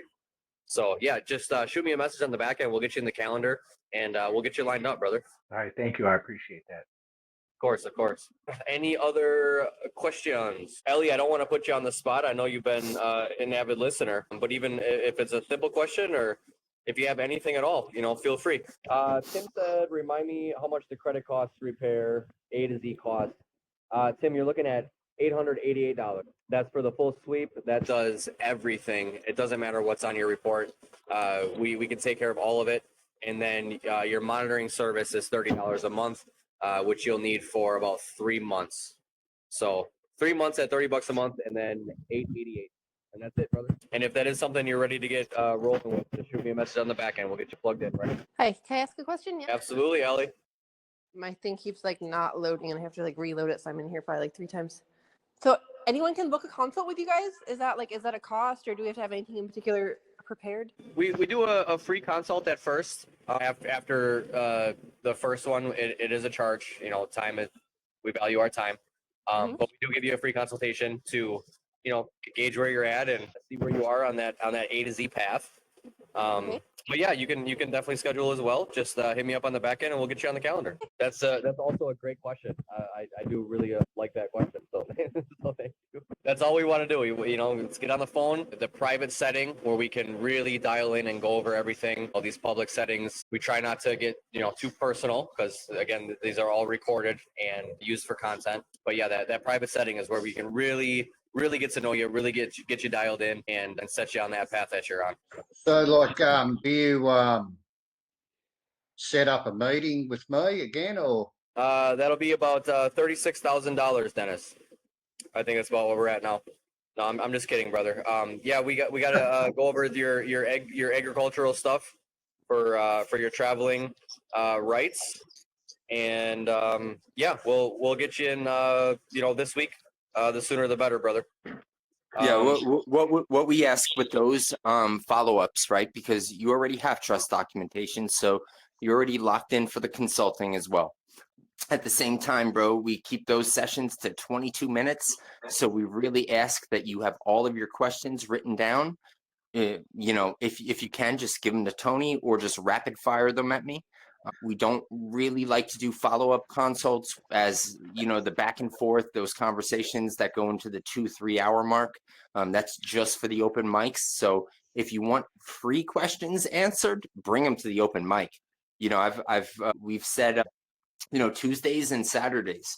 Those are our days that we will absolutely answer any question, and we'll go as long as we need to. Completely free offering, no strings attached. Yep, absolutely, brother. Tim had asked where all the recordings and presentation calls located. If you go on YouTube and type in Trust Medicine People, you'll find all the recordings on our YouTube channel. And the link is also posted in Trust Medicine People group on Facebook. But it is very easy to find on YouTube if you just type in Trust Medicine People. We are the only ones. And then Janai, she had her hand up. I don't know if she accidentally hit the button, but Janai, if you got a question, go ahead. No, I more just had a comment if everyone had asked their questions on, and I think that he's signed off, but on Saul, oh no, I see you, Saul. So, Mr. Santos there, and I just wanted to comment that it's very synchronicitous. I'm also here for the same reason, but my girlfriend and I, she's like a sister to me. We were just talking about she wanted to use her property in Yamhill, Oregon as or find a property and buy some land with tiny houses and help people, almost like a retreat kind of thing. So I just wanted to comment that's very synchronicitous and it's a very noble kind of dream. So I just wanted to comment that I like that a lot. Well, hit me up, Janelle.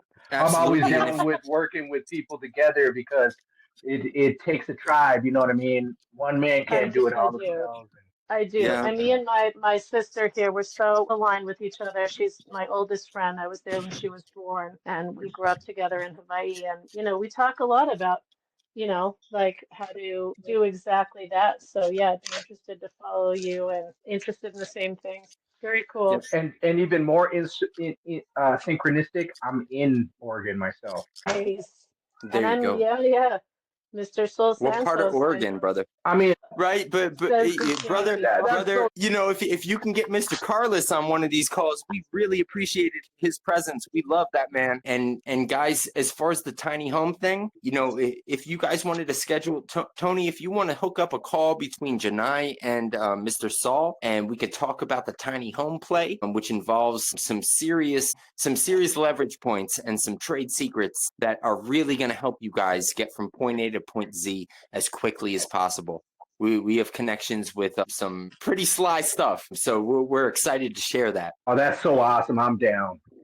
That's hilarious. Well, it's more my sister's dream than mine because, like I said, I'm still trying to find mine, but I'm down. If I can get her to join for a foursome, I mean, she'd be the first one to admit she doesn't know what she's doing, but that was definitely on her radar, and I'm listening to her dreams when I talk to her. I take her seriously, and so I'm down as well. I'm always down for the opportunity to, the possibilities. we have I have a list of possibilities. I can't say I've honed in on any of them. Yep, with the tiny homes, we can go as big or as small as you guys want, literally, right? We can make sure that you have either a lucrative enterprise or you have your, just meditation hut. Whatever it is Like that you a guys yurt. want. Yeah, whatever you I want. want a yurt. You want a yurt? We're connected with the process and the way that you can look. If, like I said, if you want to get fancy with it, there are ways to make a lot of money with tiny homes. We're actually involved in some deals right now that concerning tiny homes and people who can deliver them very promptly, and a whole system for getting an off-grid community together if needed. Wow. Yeah. Very cool. Yes, ma'am. Yeah. Or many communities. And I love you guys keep using, the synchronistic. That's what these calls are all about. The meeting of the minds, the like minds and the like hearts. You know, having the like minds is great. Having the similar ideas is great. But really the point we can't stress enough is the like heart. You know, tiny homes, yes, but you know, realistically, we definitely want to branch off and find those people with the heart. So like Janai, you know, we're talking about the animal sanctuary. We want to help the animals. We want to help the people. We want to help the creepy crawlies. We want to help the earth. We want to regenerate the soil. We want to create not only these smaller ecosystems, but we want to do this on a large scale as well. And getting together on these calls and you know, I hopped on and I don't even know how I got here. We hear that so often, and it's literally, you know, that's what it is. We hear that, and it's because you know, that universal alignment, and when your heart's in the right place, you just start attracting, like, you know, what you are, and we've been noticing that almost exponentially at this point, where, you know, we put our heads together, and that's amazing. We can come up with great ideas, and to make sure the heart is dialed in as well, because the mind can create money, no doubt, but the heart can create change. Amen on that one. Amen on that one. Heart can absolutely, that is the instrument that you would use to create change should you want to create change. That's it right there. And you know, if you don't have the heart lined up, we're getting to a point where we won't even work with you. At this point, if we do work with you, we're going to have to do a lot of pre-work in order to work with you. But like, that's, Do you mind if you come with the heart, we'll make sure that you get your dream. Do you mind if I share an even bigger picture of like helping out? So my wife and I were looking at the whole infrastructure of the United States and how different things seem to be collapsing, like the health system and schools and all that, right? So we were thinking of, when you say get everybody connected, is helping people with these little communities, and it's not like you have to necessarily build a community, but different areas throughout the nation where people can go and they learn certain things. Live there and you learn how to build tiny homes, or you could go live there and you learn how to garden, or you could go live there and you learn how to do art. But we're all an interconnected Correct. community where everybody feeds each other. Yep, it's modern day mystery school. You know, this is the Mojo Magic Man experiment that we're dealing with here. Modern day mystery school, where we teach everybody what they need. The only reason, the reason it's so important that the dream is dialed in is because I need to work for me. Tony needs to work for him. Our team needs to work for themselves and their dream. And if they're working for your dream, I'm working for me, you know, because your dream is my dream. There ultimately is no separation. So why wouldn't I put everything I have into your dream if that's my vision? You see what I'm saying? And if we all set ourselves up like that, then that's the thing that we have, that I don't care what kind of legislation you have or whatever statutory bullshit that you're going to throw at me. We've got it dialed in. All of us. We already know that love wins every single time. We might need to keep, you know, recycling through the hoop to be able to breathe our trauma, but love wins in the end. You know what else wins is that every call I accidentally kick myself off 3 or 4 times. You're hilarious. You're hilarious. I don't think you know how funny you are. I'm so glad you appreciate it. But Saul just got kicked off too. He just got kicked off too. I seen him disappear and I was like, yeah, that's a man after my own heart right there. Yeah, he's here though. He's here. I know. We all come back. He's here. You know, it's like, I wondered if anyone noticed, and I said, yep, they noticed. Yeah. Yep, he kicked himself off and then he's back. I love it.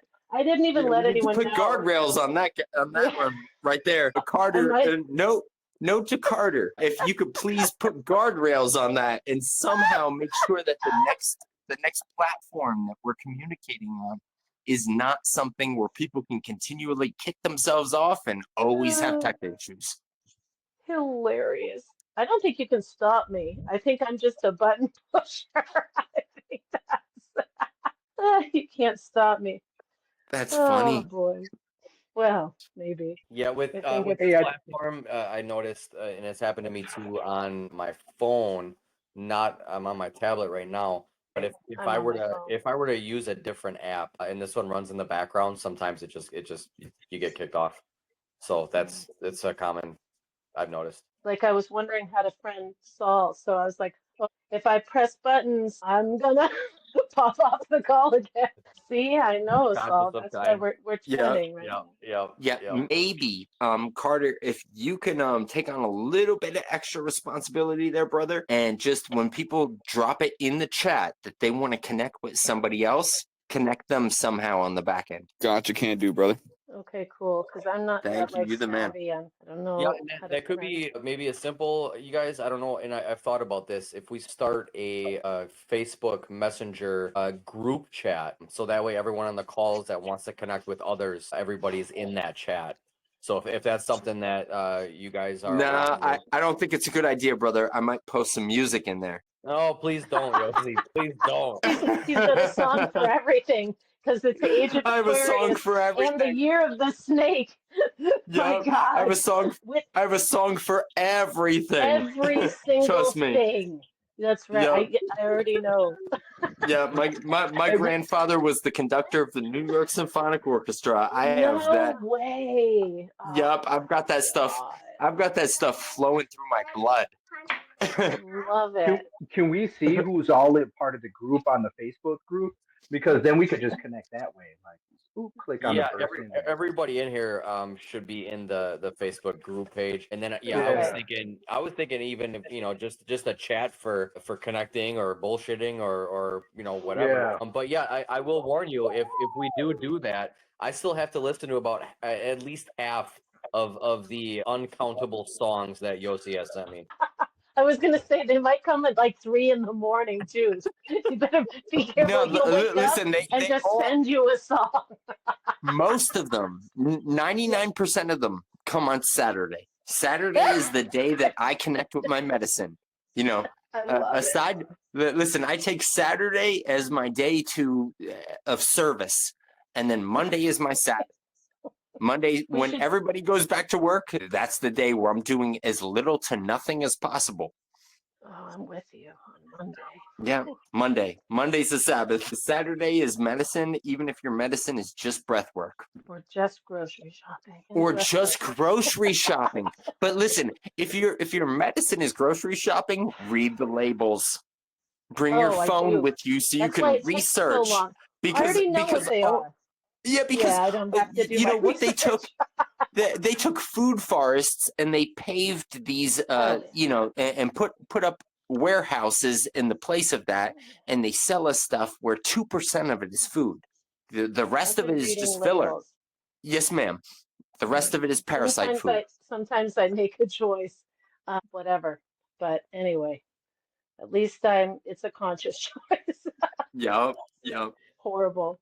I've often fantasized about a YouTube channel where my wife and I just stroll through the supermarket or Walmart or wherever we're at, and we like read that guy. every single label. And she says, "Yossi, what does this mean?"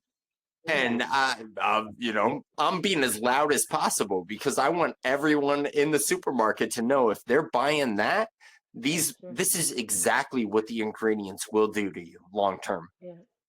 Well, my daughter is permanently fucked up. My daughter, who's Sol, by the way, if you're SOL, my daughter's name is Solana, SOL. She's forever scarred, she says, by the time I caught her eating some commercial gum.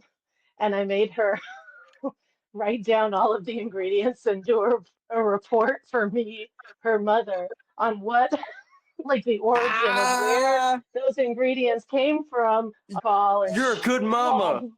I know. You're And a great. She'll tell you she's traumatized, but then she did thank me for never giving her once and then just sticking to my guns McDonald's chicken nuggets because I quote unquote loved her too much. Now she eats all kinds of shit. So you never know, you know, but we try. Hey, listen, if you want to raise your kids right, tell them that never bring them to a McDonald's, but tell them that McDonald's is the best food that they could possibly get. Because, right? Because at some point they're going to rebel against you. And when they rebel, that shit goes hard. right? I They'll did. go in the I went from opposite Fig direction. Newtons to Burger King when I was a kid. Yup. Avocado sandwiches to Spam musubi, you know. Got you. My whole understanding of this whole food and stuff is only 4 years old, and it's because of my wife who's been trying to, or has been. She's Mm, been teaching me all about what's really going on. So my good consciousness girl. is pretty fresh. Very Yeah. good. Well, You're with in good food, hands brother, if she cares. you always realize the breath that sustains you is the thing that sustains you. The food is mostly 99% parasite food. It's to feed the parasitic organisms that are inside of you. Again, right? For educational purposes and entertainment purposes only. It's to feed those parasites. There is a parasite that is huge, that is pretty much embedded itself in the soul stream. And that parasite will make sure that you eat all kinds of crazy shit that you can't even pronounce, right? Honestly, and unless you're in a situation where, if you need to eat some kind of flesh, make sure you kill it, ideally. And if you don't kill it, make sure that you know who killed it and how they killed it. And what the protocols were, what the parameters were for that, right? But aside from that, eat organic food. They're embedding the mRNA technology in everything. It's not in vaccine. It's not just in vaccines. That's not where they're going with this. They want a future of surveillance is internal surveillance. At some point, there will be nanobots that are embedded in food, if not already. And that is the technology that they're using to be able to determine when you get sick. They'll tap right, link your bank account, please, Yeah, so that we can treat you. I've heard that nanotechnology's been around for a long time. Yeah. About that long part. time. And then, I was born in Sao Paulo, Brazil, and I lived in an orphanage. And when I came over here, I had roundworms. So I've had parasites and they had to flush them out because I was so infested that anything I ate, I never got any nutrition out of it anyway. Boom. So Boom. So yeah. Parasite infestation is the thing that the beast uses to leverage each and every one of our consciousnesses so that the parasite itself can go and hijack the control panel that makes sure that, that's the thing that dictates everything that you do. It controls all of the cravings, all of your reactions, absolutely, and definitely your responses to stuff. So parasites are the major thing. Tim asked a question. I saw it pop up. I don't know exactly what it was. I couldn't read the whole thing before it went away. But the question was diatomaceous earth. There's wormwood, black walnut, and the wormwood and black walnut, they will kill the adults. The clove kills the babies. That's the basis of the remedy for parasites.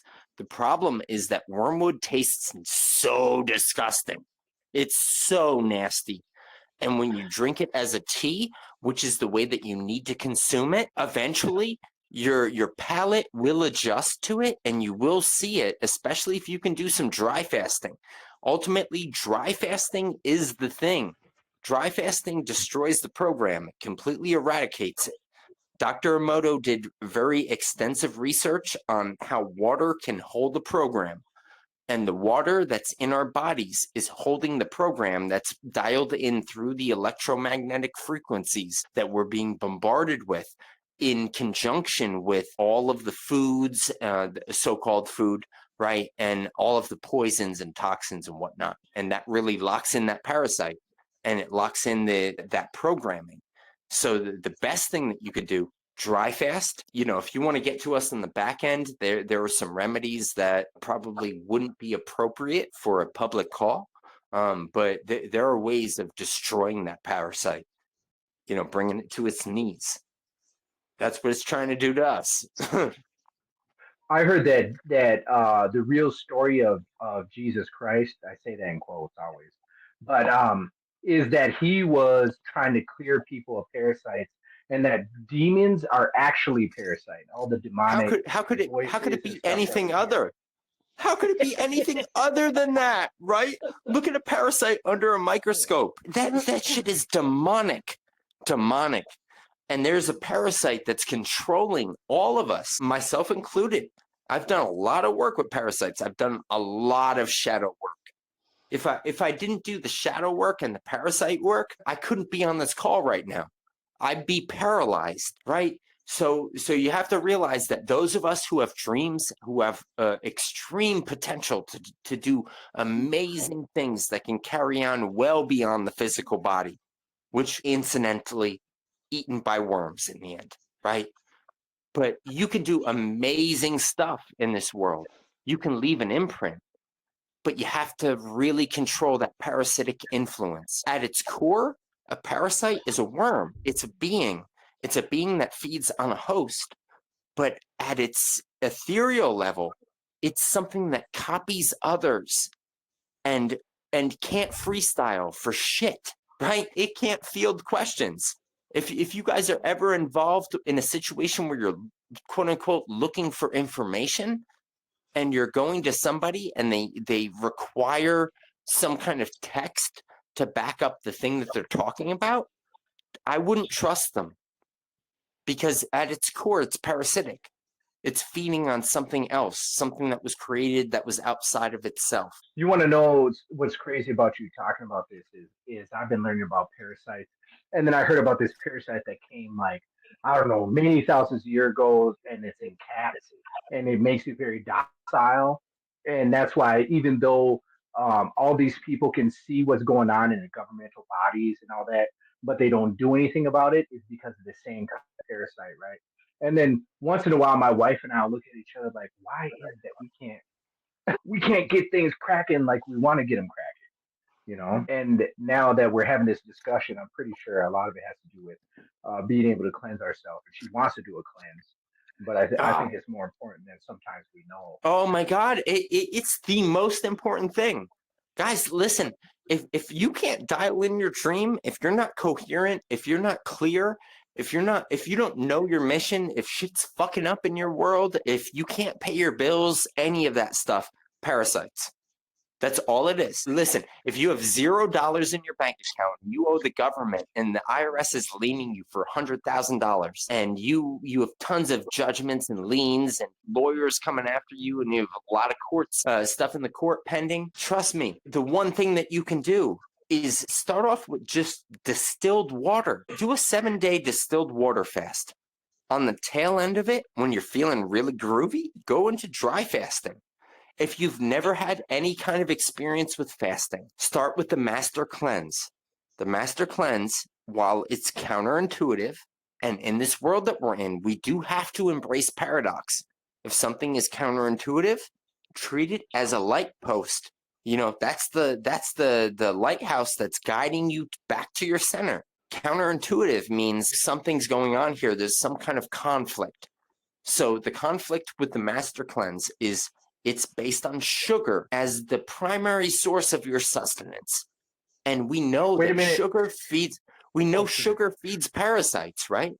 But lemon juice combined with maple syrup, grade B maple syrup, if you can find it, and cayenne pepper plus water will sustain you for 365 days, should you be so brave as to save the world and be the 100th monkey that flips the script.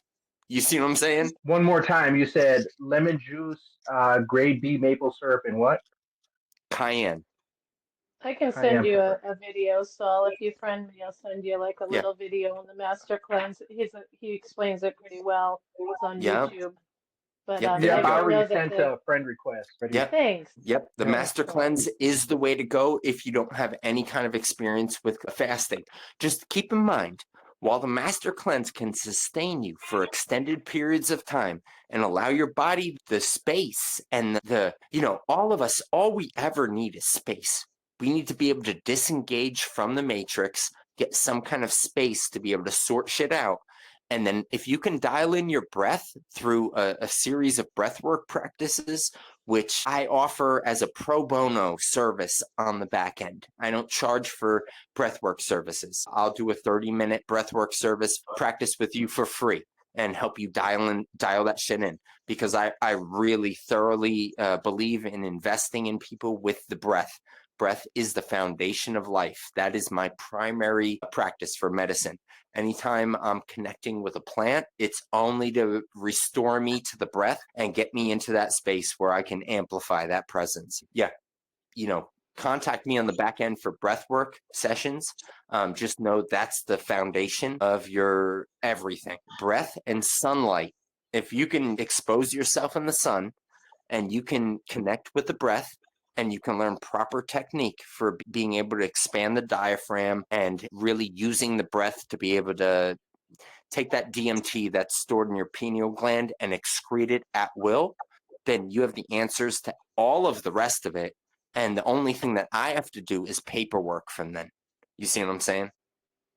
I was going to say that, like the cordyceps fungus, the zombie fungus, it's almost like I was explaining to a friend how I feel rather controlled and taken over by a force such as this.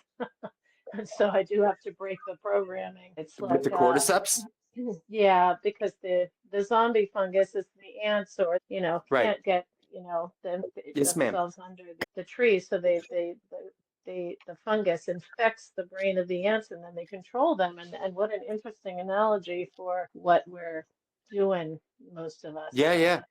We're like automatic controllers, like someone's controlling, it's like the fungus has infected my brain, and I'm drawn to the fridge late at night for sugar. But wait a second, because as always, right? We embrace the paradox in the thing. Yes. If the fungus is the issue, then a fungus, some kind of fungus, is the answer. You have to balance the cordyceps out with some psilocybin. Yeah. I can connect you with somebody. We have connections, obviously, through our medicine practice, religious connections, but you have to be properly set up so that when you're facilitating some kind of ceremony, even if it's for yourself, you got to be properly set up in order to be able to protect yourself. But honestly, get you some albinos in your system with the cordyceps, and what you've just did is you've taken something that has the possibility of hijacking you completely, and you've programmed it so that it can hijack you, but it can hijack you in a way where only it can, and only it can leverage into its infinite intelligence in order to bring out the best in you. Like a homeopathic. Yeah, it's more like a scale Not a balancer. cancellation, but okay, I see what you're saying. You see what I'm saying? So you never want to approach it like, drop the cordyceps. I agree with you about the cordyceps. I agree with you. I see the benefit, and I see where it's a liability that can take over your life and can make it so that you're very mechanical in certain ways. And in some ways, you're so creative that you can't even connect with people anymore. You know right? what's interesting about you saying the balancing? It's like the same thing when you were talking last time I was on this call. It's like the balancing of the books. You got to balance one side with the other. So it's really like the balancing of everything, as above, so below, right? Yeah. Hermetic principles always apply. Like, we've been given some timeless tales, and myth is the way that any given culture will always explain reality, right? So myth is always the thing that you want to fall back on when you're looking for, what's really going on here. Well, look at the mythology of the culture that we came from and the culture that we're living out and that we're projecting forward. Yeah. 100%, Saul. Yep. I have a couple of questions. Go ahead, brother. Now, the trust will be funded. So, can that be used for your survival? Can it be used for your survival? Yeah. Is that what you just asked? Oh, yeah, absolutely. Yeah. Absolutely. We're creatures that absolutely depend on something to sustain us. And that's why we work. That's why we toil. And what a trust does is it amplifies that. So can it be used as your survival? Let's figure out, what kind of work are you putting forward? What are you doing to contribute? And how can we amplify that? right? I don't care if you're putting beads together on a necklace and that's your passion, that's your calling. Let's make sure that you're the best bead necklace creator that ever was, and that the beads and necklaces are all blessed and that they all have your imprint on them. And then we evaluate each one of them into the trust before you sell them. And that rather than selling them, you lease them for free in perpetuity to all of your clients for a donation. Now what you have is you have a bead necklace enterprise that essentially every single necklace that you create out of beads, and beads can be, seashells. I don't care what you want to do. We can figure out a way to leverage it to be able to make it so that the net worth of the trust retains every single one of those creations. And then when you lease it for free to somebody and you accept some kind of donation in return, that you still retain the valuation on that.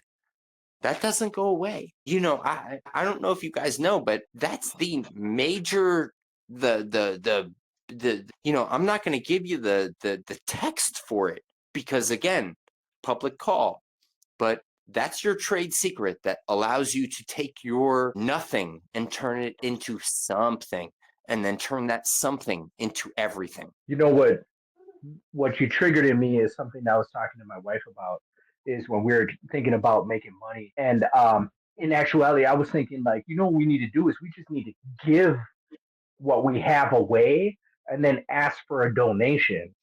And it's counterintuitive because we're always like, you got to charge for a service in order to denote your value. But then I was like, all these churches and religious entities, they don't do that. They have free sermons and this, and then You what they got do it, is bro. pass around an offering plate.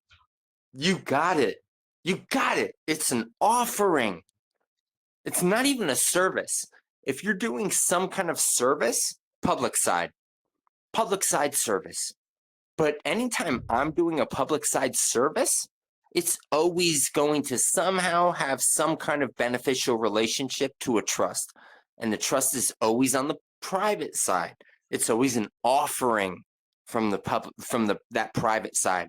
It's an offering exchanged for a suggested donation. That suggestion of a donation, that's it right there. Like, I'm not trying to give away all of the sauce. At the same time, we're all going to die. And like Janai said, at the beginning, she had a great question of, about my mortality and how can I continue to provide services for people even after I die? And it's through the trust documentation. You get that shit dialed in, you're good to go. You might need me initially, but the time and the space and the amount of presence that I need to be in your life is nothing compared to the J curve of what happens to your dream when you align with a process that's designed to be able to amplify it. Does that make sense? You want to know the truth, though? You want to know the truth about the whole situation? Is that if Of you're course. the one that helps me lead the way in order for my dreams to be, when I make my trust, I want to put something in there to make sure that you are also compensated for everything that you will do and everything that you have done. You get what I'm saying? Just know, brother, just know for certain that whatever that compensation is, that I'm going to receive the gift with gratitude forever, right? But I'm going to make sure that gift is directly transferred back into the coffers of your dream. Because the way that I work is you give me, I give you 10x. Man, I love you already, and I haven't even met you, man. Yeah, well, we met each other. We all know we're sojourners on this path. We're just brothers passing through, trying to guide each other home. And I do my thing, you do your thing, and your thing is just as profound and just as beautiful and just as mine. My thing is to dial in your dream, because I know for certain that by dialing your dream, I don't have to do your dream. You know what I'm saying? Yes, I do. I do. My wife has this thing on her chalk, or she has post-it notes on the wall where she does her work above her desk, and it says "Stay in your line of genius." Yeah, we say stay in your lane. Stay in your lane. I know my lane. My lane is this, and my lane is the black and white. That's my lane. It's translating whatever it is your core essence is into paperwork that you can then use and your people can use 7 generations out. That's my whole thing right there. Whatever your dream is in its specifics, we dial that in. That's my mission. It's my calling. So because it's my calling, you're protected automatically because, I'm going to make sure that you get everything that you need. It's in my best interest that you and your people in perpetuity are connected to your dream, and that your dream is documented as precisely as possible. Like my process, my personal process isn't traditional at all. I take master plant spirits. I go out into the forest with your dream and a notepad and just a pen and the dog. And we together, we sit out there for sometimes up to 8 hours. The last trust I did, it was close to 7 hours that I was sitting out there in the forest just meditating, just connecting with the person, making it so that my pen was their pen, but my skill set isn't their skill set. So if I can just get rid of me, then boom, they're writing through me. And it turned out really amazing. And that person, the exponential gradient on that J curve, I say a J curve. It means, you start out small. You might have absolutely nothing but that dream. But the more that energy that you pump into it, the more committed you are, the more that you quote unquote trust in that process, the more that the universe responds to you in a way that is empowering, especially if you respect it. If you respect it, you can go anywhere that you want. I love working with people like you, Saul. You're my people. Like for real. Oh yeah, we will be. We will be working together. I already know because I've never felt like and I've talked to different people and I've listened to different things and there's you know when you know. You get what I mean? You know Oh, I when do. you know. I do. There's a difference between no with the K and no with the G. No with the G is gnosis. It comes from a completely different way. It comes Yeah. through in a way where you'll fight people for it. You know what I'm saying? Yeah. Yeah, that's your soul calling. Exactly. Yep. 100%. Looking forward to it, bro. Yes, definitely. Well, as much as I'd love to stay on the line, I'm gonna have to help with the kids now. But I'm glad I jumped on, and I appreciate everything that you're doing. And we'll connect up real soon. Yeah. I already sent the messages on Facebook to people, so Good deal. just wait for. We appreciate your presence, bro. So I have one more quick question.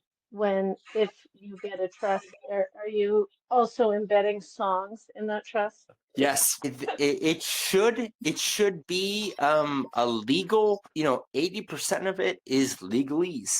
20% of it, right off the bat, is the song that resonates from your heart. That song right there is the song that will be sung by, if I do my job right, 7 generations into the future, whether or not you procreate or not.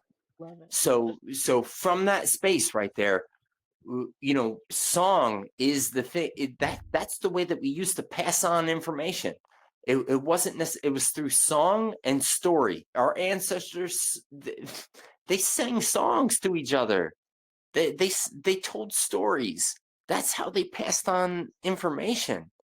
So absolutely, Janai, song is embedded in the trust. Now the 20%, that it's only because I'm not you, and because there's a specific amount of legalese that's required to be able to create some kind of entity. and that entity should reflect you. So that 20% is you. But at the same time, the minutes sheets that I attach to it, that's where your blue pen on paper, and you keep on printing these sheets out over and over and over again. Print 100 of them at first, and then just write them out like a diary. At some point, again, if I do my job right, and if you do your job right, then at some point it should be 20% legalese, 80% your heart song. Yeah, my pleasure, guys. I honestly, without sounding hokey, I can't help but love each and every one of you. So thank you. Ditto. We love you too, brother. Carter said he had to hop off soon. Carter, if you have to end the recording, that's all right. I'm gonna jump off as well. We're pushing that 2.5 hour mark. Yossi, if you wanna keep the entertainment rolling, brother, do your thing. But Well, otherwise, I'm ready. I'm ready to wrap it up, bro. If you're all ready right. to go with the formal announcement that listen, I'll do it. Unless there's any more questions, guys, we do these meetings every single Tuesday and Saturday pro bono. You did not have to pay a fee to get in. And we will make sure that it's always authentic. It's that authentic stuff that we're bringing to you. It's the real technology, the stuff that comes from within. And we're going to keep delivering until, like I said, until the wheels fall off. So keep attending, keep inviting people. And unless anybody has any more pertinent questions that can't be delivered on the back end, we love you. Thank you for attending the call. Thank you for staying on the call. And we're going to drop off at this point. Peace and love, guys. Peace and love, y'all. Thank you.